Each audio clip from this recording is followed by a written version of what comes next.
Hello everybody, so I have had quite a few requests to film a write an essay with me, or plan an essay with me video rather. So as I always say at the start of these videos, pause the video once you've got the question and give yourself 15 minutes to do a plan for this question. So how is justice represented in burial rites? Okay, so the question that we are going over today is analyze how injustice is represented in burial rites. And just like always, I am unpacking my question. So you can see I've highlighted my cognitive verb analyze. I've underlined the subject of this essay, which is justice, and I've also broken that down. So what it could mean, which is a little bit cut out there, but fair, equity, that kind of stuff, and I've circled the verb that highlights what the author does, so represented. So I've made a point to write that it is the author's choices that do this. Now what I'm going to do is I am going to brainstorm, do a bit of a brain dump, if you will, all about this concept. So if I am listing the concept of justice, the first thing that comes to my mind is how the cultural assumptions of the text impact the justice in the novel, or lack thereof, I suppose. So I'm just jotting down first and foremost gender, because that is probably the cultural assumption that comes to mind the most. Then I've got religion there, and then I'm also going to write down class, because I think that all three are quite reflective of the justice or injustice that the characters in the text face. Now, when it comes to gender, I decided rather than listing the characters here, I decided that I was going to list some quotes that came to mind.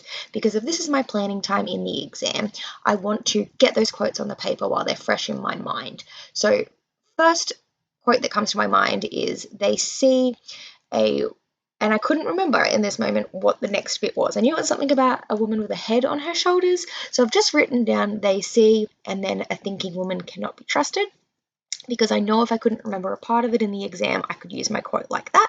And I've just made a point to mention that it is Agnes that says that. And that's going to help me later on. I've got the words young, dumb, and pretty, and I know that those are used to refer to Seeger multiple times throughout the text, particularly when it is in reference to her appeal. I also have written down loose woman, because I know that that is what Bjondel refers to Agnes as, and knowing that Bjondel is such an instrumental character when it comes to justice in the text, I knew it was going to be important for me to write that one down. And the next thing that I have written down here, wait for me to move my hand. Oh, the will of men. Yes, I did write that one down as well. And that is something that Agnes says when she is speaking to Toti in reference to her fate. So I thought that was quite an important one. As I said, I've got lots for gender, so that's why I'm writing lots of things down. Even just the fact that she's referred to as a monster I thought was important. I also thought about writing down murderess, all of the other things that Agnes is called, but I've just written down monster there. Now I'm moving on to religion, and I always think of the quote particularly godless, how Bjondel refers to Agnes as that whenever I think of religion and its representation in the text, so I wrote that one down first.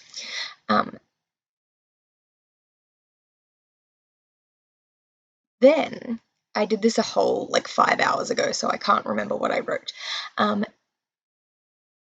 Oh, this is a good one. This is a really important one. So Bjondel refers to what he is doing. So the fact that he has this role in Agnes's execution is his duty. It is his duty to deliver justice here on Earth. So that quote is really important because he actually uses the word justice, and he acknowledges that that is his duty, that's his motivation, that's his purpose. So definitely want to get that one down. Next, I've moved on to class, which initially I found a bit more challenging, and I did think about perhaps not including class because, we don't want to reach, and if there's nothing to say there, there's nothing to say there. But then I was thinking back to that time in class when we were talking about how if it weren't for the class of the family at Cornsa, then Agnes would never have been there. And if it weren't for Agnes's position in a social hierarchy, if it wasn't for her class status, then nothing that we know of her would have happened. So I started by just jotting down some of my favorite and the ones that I remember the most quotes regarding class. So landless workmaid raised on a porridge of moss and poverty always comes to my mind. Then, of course, the fact that Nathan liked that Agnes was a pauper. He uses other words too, but as I'm posting this on the internet, I'll stop the quote there. Nathan also refers to Agnes's life as being one of mud and struggle. So I kind of wanted to talk about, at this point I was thinking about the injustices that Agnes faces due to her class, and perhaps that's the reason why she ends up going and being with Nathan and believing him and all of those sorts of things. I went to go start unpacking further, and I realized that I wanted to label each of these devices here because I was looking at my quotes and I was like, oh, am I going to remember to talk about aesthetic features, stylistic devices?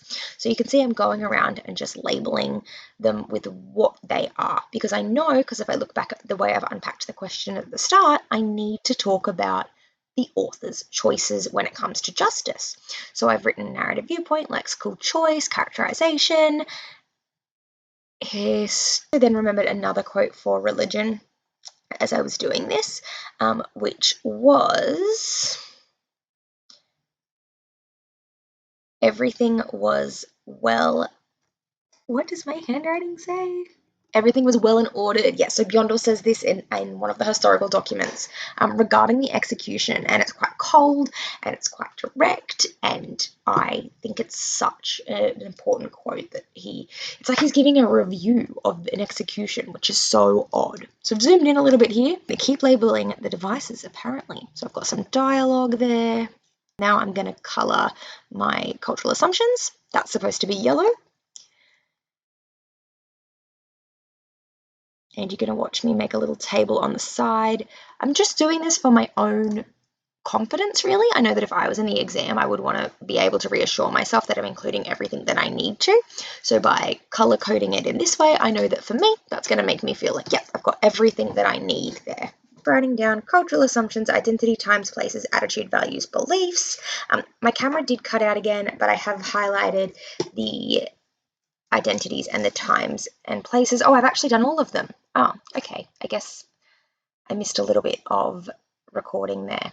Apparently my camera can only record for a certain amount of time. Who knew? But I'm continuing to go through, and I'm listing some concepts that are reflected here as well. So the way that class shows belonging when it comes to justice, and also that gender in particular shows fate when it comes to justice. I'm putting all of that together now, and I'm going to turn it into a thesis statement. So as you know, I like to find connections, similarities, all of that kind of stuff. And through all that I have brainstormed just now, I've been able to come to the conclusion that when it comes to how justice is represented, Hannah Kent is giving us the message that justice is not possible in an oppressive society. So when there is this extreme oppression because it's a theocratical, patriarchal society, there is no such thing as justice in this society. Because as I was looking at my brainstorm, I was thinking, okay, who is able to reach justice, or who attains justice in the text? And there's nobody. Nobody receives justice in burial rites, in my opinion. So that is the premise of my essay. Now I'm going to go to the actual plan.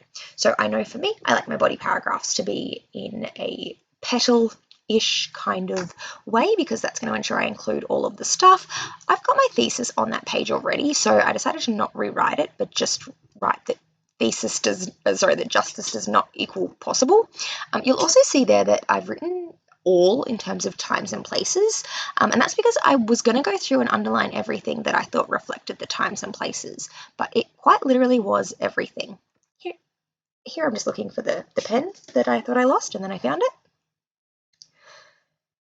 So I actually thought quite a bit about which one of my paragraphs I would want to include first, and I decided to look at the fact that the theocratic nature leads to an abuse of power in burial rites.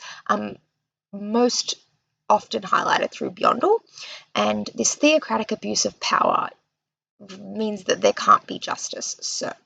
So I've got my point that the theocracy leads to an abuse of power, and that my explanation of that is that Beyondel gets the final say.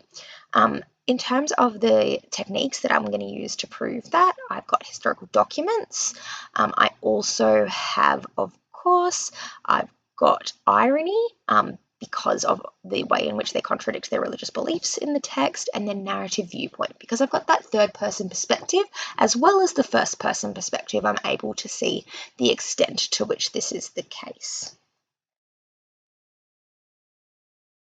In terms of the analysis, I've just expanded on that a little bit further and spoken about the religious nature of the society in which burial rites is set.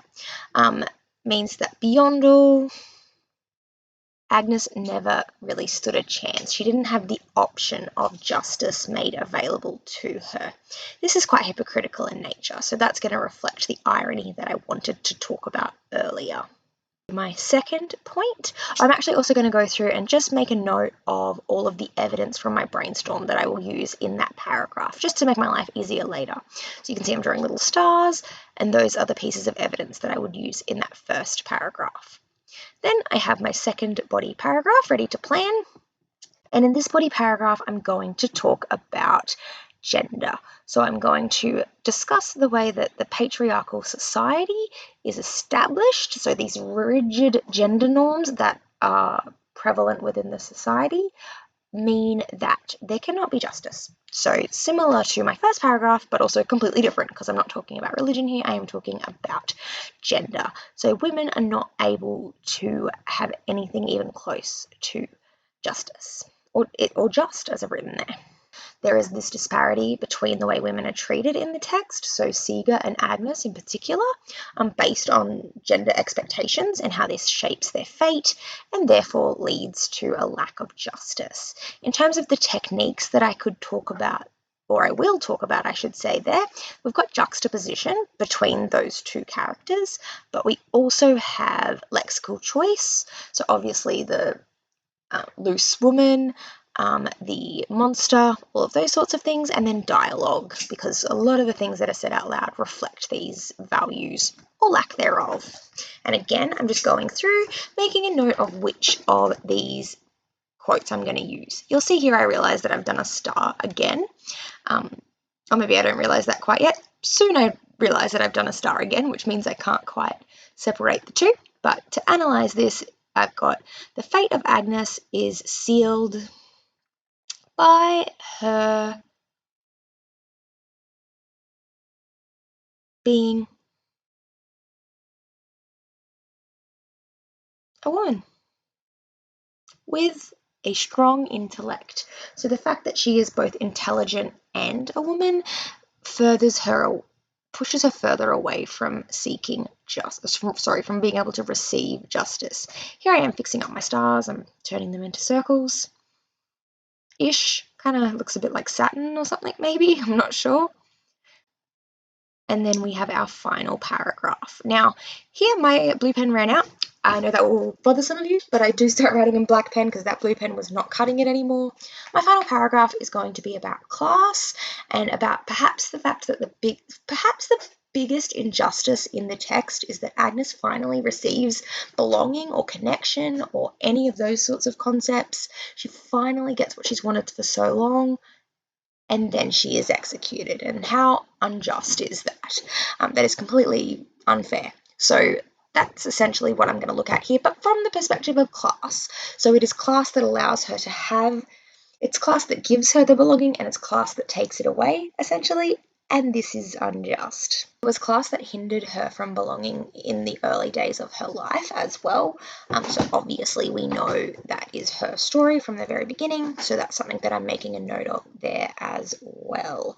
Now, as I'm wrapping up this paragraph, hopefully you have seen how this is just 15 minutes of me doing a plan, and I have everything here that I need to start writing. Now, if you planned differently, we know that that's a-okay. Our plans don't have to be exactly the same. In fact, a good essay question will mean that everybody writes something completely different. But if I'm tasked with writing about justice, this is one way that I could go about it. As always, I hope that this was super helpful, and please make sure you let me know if you have any questions or you would like anything at all. I hope to see you very soon.